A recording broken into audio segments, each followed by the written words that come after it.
2, 3, funk it. My darling, I love you, I love you, I love you, I love you, I love you, I love you, I love you, I love you. Hai teman-teman semuanya, gimana nih kabar teman-teman semua? Pasti pada baik-baik ya. Nah, semoga pandemi ini cepat berakhir dan jangan lupa untuk tetap ikuti protokol kesehatan. Dan jika keluar jangan lupa menggunakan masker. Perkenalkan, nama saya Balkis Kirana Vista. Saya perwakilan kelompok Borneo yang beranggotakan Alvita Prilianti, Amanda Sitorus, Kairunisa, dan Muhammad Sandi Kusuma. Di kesempatan kali ini, saya ingin menjelaskan tentang teks editorial. Pasti banyak yang bertanya-tanya, apa sih itu teks editorial? Nah, sebelum kita lanjut lebih dalam tentang teks editorial, jangan lupa untuk like, komen, dan subscribe.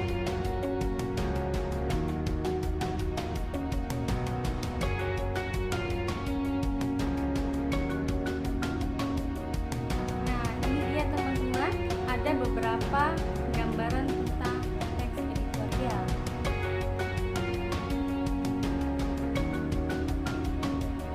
Nah, agar teman-teman lebih memahaminya, kita langsung aja bahas ke pembahasan. Oke, teks editorial. Dalam teks editorial ini ada 7 poin yang bakalan kita pelajari. Yang pertama, pengertian teks editorial. Kedua, manfaat teks editorial. Ketiga, fungsi teks editorial. Keempat, ciri-ciri teks editorial. Kelima, struktur teks editorial. Keenam, unsur kebahasaan teks editorial. Dan yang terakhir, contoh teks editorial.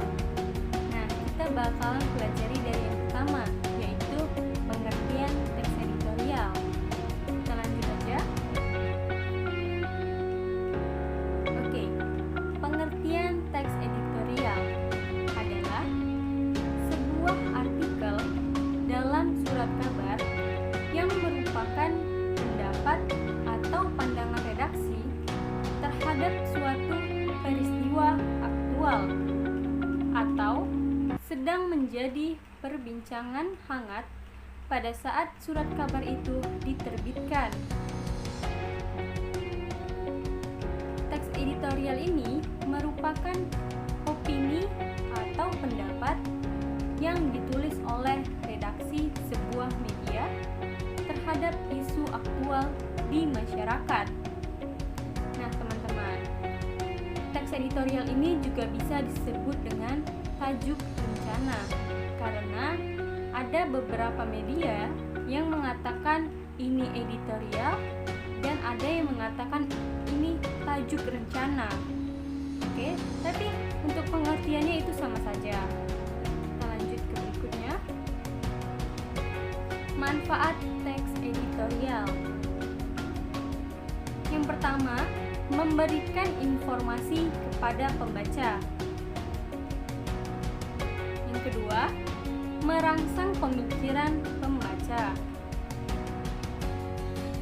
Yang ketiga, teks editorial ini juga terkadang mampu menggerakkan pembaca untuk bertindak. Nah, sampai sini teman-teman sudah sedikit paham belum? Nah, semoga sudah sedikit paham ya. Kita lanjut ke berikutnya.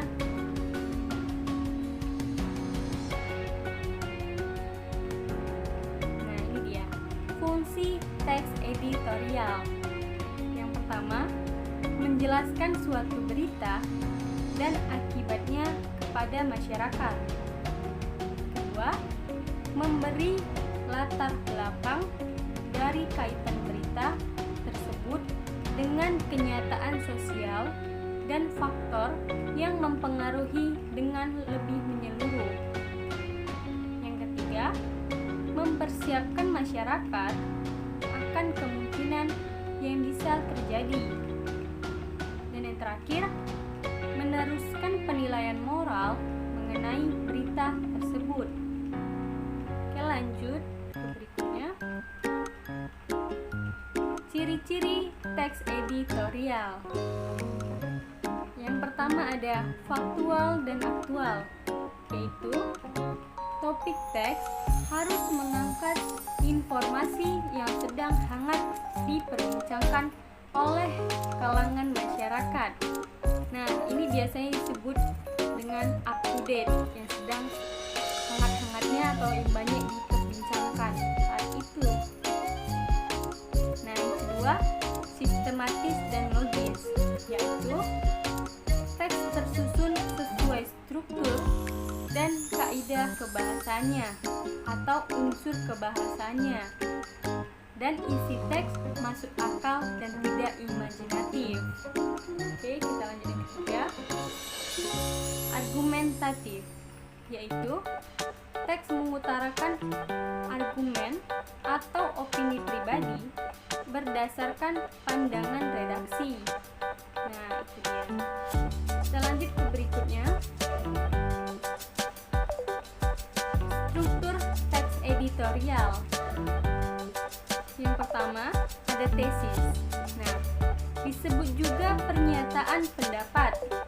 Biasanya berisi sebuah teori yang akan diperkuat oleh argumen. Nah, pernyataan ini berdasarkan dengan apa yang sedang diperbincangkan oleh masyarakat atau yang sedang hangat-hangatnya. Nah, yang kedua, argumentasi merupakan bukti atau alasan untuk memperkuat pernyataan dalam tesis. Nah, dalam bagian ini bukan hanya sekedar opini saja yang dituliskan, tetapi bukti dan fakta juga harus dituliskan, tetapi harus seimbang dengan opininya. Jadi kita lanjut yang ketiga, penegasan ulang, berisi saran, rekomendasi, kesimpulan, hingga harapan yang berkaitan dengan solusi ataupun sekedar prediksi ke depan mengenai berita yang dikomentari. Nah, agar teman-teman lebih paham lagi bagian mana aja yang termasuk tesis dan bagian mana yang termasuk argumentasi dan mana yang termasuk penegasan ulang, nanti bakalan saya tunjukkan contohnya. Oke, kita lanjut ke berikutnya.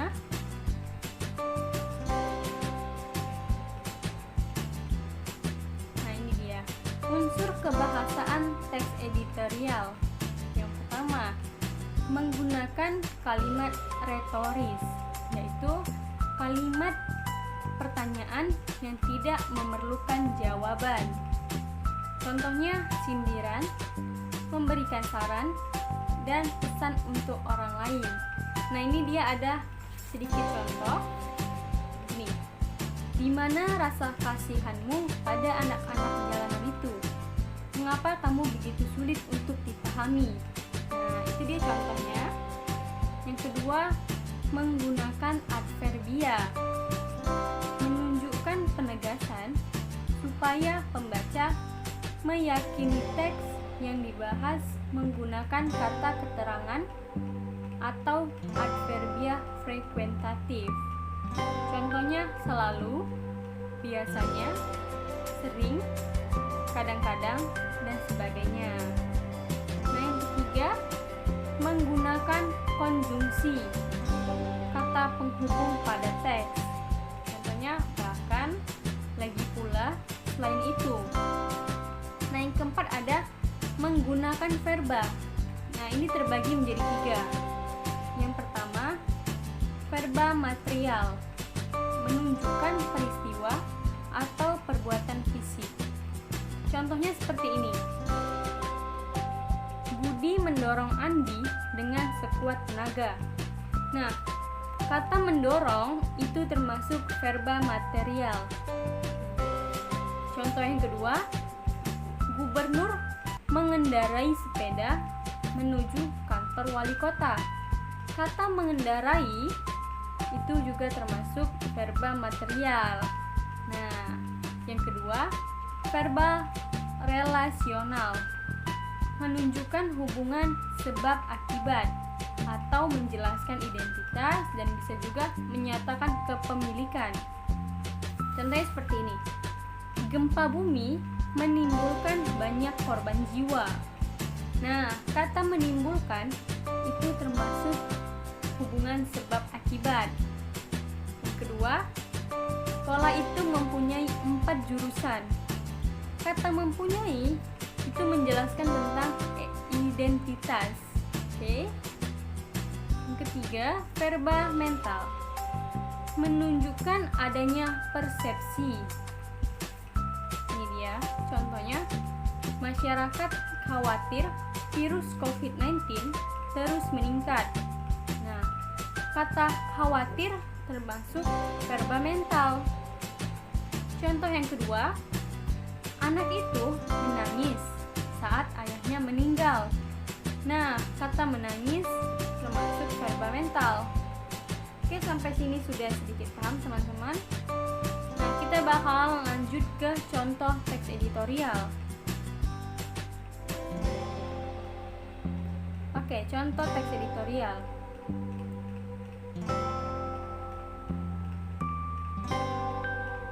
Ini dia. Pentingnya meningkatkan pelayanan rumah sakit. Nah, di sini sudah terbagi mana bagian tesis, bagian argumentasi, dan bagian penegasan ulang. Nah, dapat kita lihat pada bagian tesis. Pada tahun lalu, banyak masyarakat mengadu mengenai pelayanan kesehatan yang berada di rumah sakit Indonesia. Satu di antara keluhan masyarakat yaitu pasien yang kurang memuaskan. Nah, di sini dia menyatakan pendapatnya.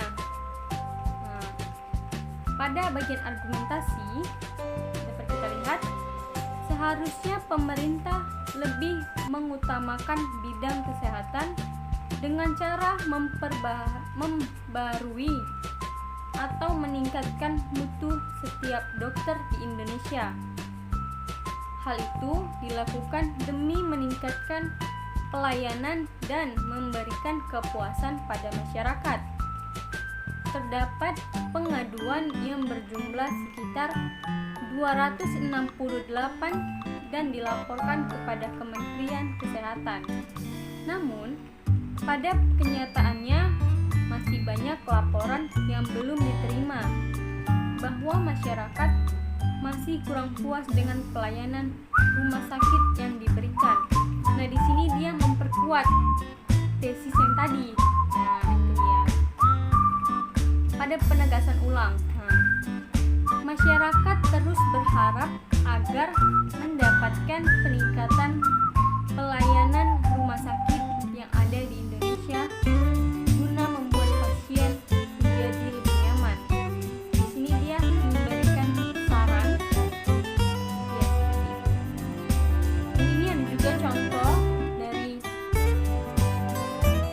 berita koran, prokes jadi kewajiban bersama.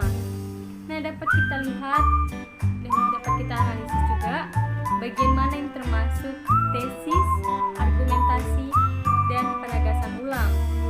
Dia. Pada bagian yang warna biru itu adalah tesis. Kenaikan jumlah kasus COVID-19 yang meningkat di kota Jogja membuat Pemkot Jogja kembali ingatkan masyarakat terkait dengan penerapan pencegahan penyebaran COVID-19. Dia menyatakan pendapatnya. Dan bagian warna merah itu argumentasi. Dapat kita analisis, dia memperkuat pernyataan pada tesis. Nah, itu dia. Dan pada bagian warna abu-abu itu termasuk penegasan ulang. Nah, ini ada saya tunjukkan contoh dalam bentuk berita, video berita yang dapat kamu lihat. Meski semakin membaik, pemberlakuan pembatasan kegiatan masyarakat atau PPKM masih terus diperpanjang hingga 4 Oktober mendatang. Terdapat sejumlah pelonggaran aturan, namun masyarakat jangan lengah dan terus waspada agar gelombang ketiga lonjakan COVID-19 tidak terjadi.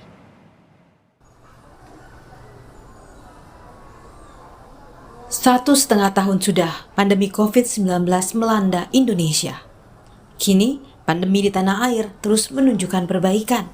Hal ini juga dilihat dari semakin menurunnya jumlah pasien corona di sejumlah kota. Dalam akun Instagram @jokowi, Presiden menulis, 1,5 tahun dalam selubung pandemi COVID-19, kondisi Indonesia beranjak membaik dalam beberapa pekan belakangan ini. Rumah-rumah sakit tak lagi disesaki pasien COVID-19. Pemberlakuan pembatasan kegiatan masyarakat PPKM level 2 hingga 4 kembali diperpanjang sejak 21 September hingga 4 Oktober mendatang. Menteri Koordinator Bidang Perekonomian mengatakan ada beberapa daerah kabupaten kota yang sudah menunjukkan penurunan level PPKM level 4 di Jawa dan Bali. Dari hasil evaluasi selama 1 minggu, tersisa hanya ada 1 kabupaten kota yang masih di level 4. Kemudian kalau kita lihat di kabupaten kota di level 4, itu per 8 Agustus ada 132 kabupaten kota, per tanggal 26 September ada 1 kabupaten kota, kemudian untuk level 3, per 8 Agustus ada 215 kabupaten kota, dan per 26 September ada 76 kabupaten kota. Kemudian di level 2 dari 39 kabupaten kota, dan ini sudah menaik di 26 September ada 275 kabupaten kota, dan di level 1 ada 34 kabupaten kota. Khusus yang diberlakukan level 4 di luar Jawa Bali, ini masih akan diberlakukan sampai dengan minggu depan. Sementara pemerintah meningkatkan jumlah tes COVID-19 mencapai 170.000 tes per hari. Kedatangan orang asing dari sejumlah negara juga diperketat dengan tetap harus mengikuti karantina selama 8 hari. Ini dalam 7 hari, jadi kami hitung per 7 hari, itu angka juga baik. Jadi kalau ada orang berkomentar yang di testing itu cuma 30.000, sekarang yang di testing itu rata-rata 170.000 per hari. Saya ulangi, 170 ribuan per hari. Jadi angka itu cukup oke, walaupun kami target sebenarnya masih lebih dari itu. Jadi kombinasi antara testing dengan tadi peduli lindungi, vaksin, dengan jaga jarak, saya kira itu alat kita untuk menghindari kalau ada gelombang serangan berikutnya. Next slide. Nah ini juga penting, tracing terus meningkat. Hanya 26% kabupaten kota di Jawa Bali, minggu lalu 36%, jadi 10% membaik. Bahwa kedatangan orang asing juga kami lakukan pengetatan untuk orang dari daerah-daerah yang kita anggap punya cenderungan tinggi atau level 4 istilah kita. Terdapat beberapa negara seperti Amerika Serikat dan Turki itu juga dalam kategori cukup tinggi. Menurunnya kasus positif COVID-19 juga dibarengi dengan pelonggaran di berbagai sisi, seperti izin mengadakan kegiatan berskala besar untuk menggerakkan roda perekonomian di saat pandemi. Meski begitu, pemerintah diminta waspada dengan izin acara konser musik, pameran, dan pernikahan skala besar. Epidemiolog Universitas Indonesia pun menilai pemerintah terburu-buru atas rencana mengizinkan kegiatan berskala besar. Menurutnya, kegiatan dengan potensi kerumunan tinggi baru boleh dilakukan saat status pandemi COVID-19 berubah menjadi endemi. Menurut saya terlalu amat cepat.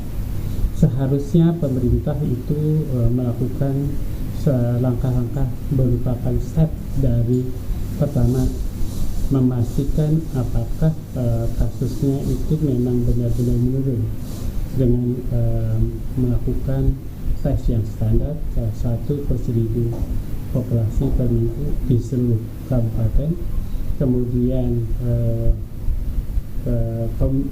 kontak tracing yang standar lebih dari 10.000 walaupun WHO menstandarkan atau merekomendasikan 20.000. Pemerintah diminta untuk tetap waspada akan gelombang ketiga. Penerapan protokol kesehatan harus tetap dilaksanakan secara ketat. Sanksi bagi pelanggar prokes juga harus diterapkan untuk mengantisipasi lonjakan COVID-19. Tim Liputan, Kompas TV.